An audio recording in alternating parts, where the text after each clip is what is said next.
नमस्कार, मैं हूं सच्चिदानंद वशिष्ठ। सज्जनों, हमारे सामने एक ही समस्या आती है। लोग पूछते हैं कि हम कौन सा रत्न धारण करें। नाम राशि के हिसाब से पहने, जन्म राशि के हिसाब से पहने, महीनों के हिसाब से जो राशि बनती है उसके हिसाब से पहने, या लग्न राशि के हिसाब से पहने, जन्म राशि के हिसाब से पहने। तो सज्जनों, सबसे प्रमुख बात होती है, सबसे प्रमुख होता है लग्न। और लग्न की जो आपकी राशि है, देखिए लोग क्या करते हैं, किसी को कोई दशा चल रही होती है वही रत्न पहनवा देते हैं, किसी का कोई भी नाम होता है वही रत्न आदमी पहन लेता है, किसी को अपनी जन्म की तारीख टाइम का पता नहीं होता तो जो नाम चल रहा होता है उसी को वो अपना नाम जानता है, उसी को अपनी राशि जानता है, उसी के आधार पर वो रत्न पहन लेता है। लेकिन प्रमुख रत्न और लाभ देने वाला रत्न वही होता है जो जन्म के लग्न के आधार पर बनता है। लग्न देखो, हमारा शरीर होता है, मस्तिष्क होता है, इसको बल देना बहुत ही लाभदायक है, आवश्यक है। तो अब मैं मीन राशि वालों को बताने जा रहा हूं। मीन लग्न वालों को कौन सा रत्न पहनना चाहिए। तो मीन लग्न का जो मालिक होता है वो होता है बृहस्पति। और बृहस्पति इस मीन लग्न की कुंडली के अंदर दशमेश भी है, कर्मेश भी है, पिता का सुख देने वाला भी है, राज्य का सुख देने वाला है, आकाश यानी हवाई यात्राएं करवाने वाला है। तो इसके लिए आपको सबसे प्रथम पुखराज रत्न धारण करना चाहिए, जिसको येलो सफायर कहा जाता है। दूसरे स्थान का मालिक है आपका, मेष राशि है वहां पर, तो उसका मालिक है वो है मंगल, जो कि आपके नवम स्थान यानी भाग्य का मालिक भी है। तो मीन लगन वालों के लिए मंगल भी गुणकारी और लाभदायी होता है, भाग्य को बढ़ाने वाला होता है। इसलिए हमें कोरल यानी मूंगा हमें पहनना चाहिए। और अब आ जाता है तीसरा स्थान। तो तीसरे स्थान में वृष राशि है आपके, और वृष राशि का मालिक शुक्र होता है जो अष्टमेश भी है।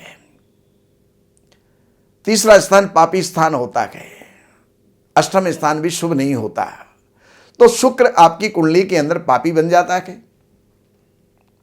नैसर्गिक शुभ है लेकिन स्थानाधीश होने के कारण से वो पापी हो गया। अब यहां पर लग्नेश का शत्रु भी है, इसलिए आप हीरा रत्न धारण ना करें।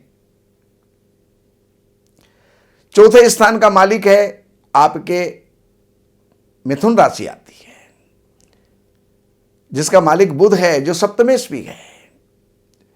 तो केंद्र का अधिपति होने से और लग्न का शत्रु होने से बुध ग्रह का रत्न हमें नहीं पहनना चाहिए, अर्थात पन्ना हमें नहीं पहनना चाहिए, एमराल्ड हमें नहीं पहनना चाहिए।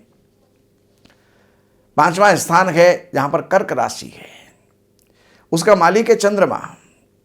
तो पंचम स्थान शुभ स्थान होता है, तो शुभ स्थान का रत्न जो है हमें जरूर पहनना चाहिए। तो यहां पर मोती रत्न आपको धारण करना चाहिए।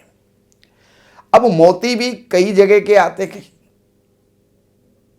एक मोती आता था पहले बसरे का, दूसरे नंबर पर बेनाजोला, तीसरे नंबर पर जैपनीज, चाइनीज, कई जगह के मोती आते हैं। लेकिन जो शुद्ध मोती हो, श्रेष्ठ मोती हो, वो जो है आप धारण करें। छठे स्थान का मालिक आपके जो है वो सूर्य हो जाता है, सिंह राशि है वहां पर। तो छठे स्थान का रत्न, उसका मालिक का रत्न कभी भी नहीं पहनना चाहिए। माणिक्य आपको नहीं पहनना चाहिए। माणिक्य अगर आप पहनेंगे शत्रुताएं बढ़ेंगी, कोर्ट केस बढ़ेंगे, रोग आपके बढ़ेंगे। इसलिए आपको रूबी अर्थात माणिक्य आपको नहीं पहनना चाहिए। सातवें स्थान का मालिक जो है वो बुध है, उसका पन्ना उसके लिए मैं मना कर चुका हूं। अष्टम स्थान के मालिक के लिए, शुक्र के लिए हीरा, वो मैं मना कर चुका हूं। नवम स्थान का मालिक जो है वो आपका है मूंगा, मंगल वहां का मालिक है। तो मूंगे के लिए मैं पहले आपको कह चुका हूं कि मूंगा आप अवश्य पहने। दसम स्थान का मालिक बृहस्पति है, उसका रत्न जो है पुखराज होता है, वो आप अवश्य पहने। एकादश और द्वादश स्थान, इसका मालिक है शनि, मकर और कुंभ राशि। एकादश स्थान और द्वादश स्थान दोनों ही अशुभ स्थान होते हैं। तो एक तो वहां का मालिक होने के कारण से, और लग्न के मालिक बृहस्पति का शत्रु होने के कारण से आपको नीलम रत्न धारण नहीं करना चाहिए। ये आपके जीवन के अंदर नुकसान देने वाला है। तो अब आपकी कुंडली के अंदर मुख्यतः 3 रत्न हुए। सबसे पहला है पुखराज, दूसरे नंबर पर है मोती और तीसरे नंबर पर है मूंगा। ये 3 रत्न आप धारण करें। कितने वजन में धारण करें, तो वो आपके वजन के हिसाब से देखा जाता है। आप पे कितना भी वजन हो सकता है, लेकिन कम से कम 5 रत्ती, बाकी हर 10 किलोग्राम के ऊपर 1 रत्ती आप बढ़ाते चले जाइए। उससे आप ऊपर पहन सकते हैं। जैसे आपका 70 किलो वजन है, तो आप 7 रत्ती, 8 रत्ती, 9 रत्ती भी आप पहन सकते हैं, लेकिन 7 रत्ती से कम आपको नहीं पहनना चाहिए। और जो भी आपके ये जो रत्न हैं, सबसे पहला बृहस्पति आया, फिर चंद्रमा आया, और फिर जो है आपके लिए मूंगा। तो बृहस्पति के लिए रत्न बनवा करके, रिंग बनवा करके और उसको प्राण प्रतिष्ठित करवाएं। ओम ग्राम ग्रीम ग्रोम सह गुरुवे नमः। चंद्रमा के लिए ओम श्रांग श्रींग श्रोंग सह चंद्रमसे नमः। मंगल के लिए ओम क्राम क्रीम क्रोम सह भौमाय नमः। इनके 11,000 मंत्र जाप करवा करके, 10वां हिस्सा हवन करवा करके और प्राण प्रतिष्ठित करवा करके, और आप जो है रत्न धारण कर सकते हैं। अब समस्या आती है, हम कहाँ से रत्न लें? शुद्ध रत्न कहाँ मिलेगा? मिलने को सभी जगह शुद्ध भी मिलते हैं, लेकिन विश्वास नहीं होता।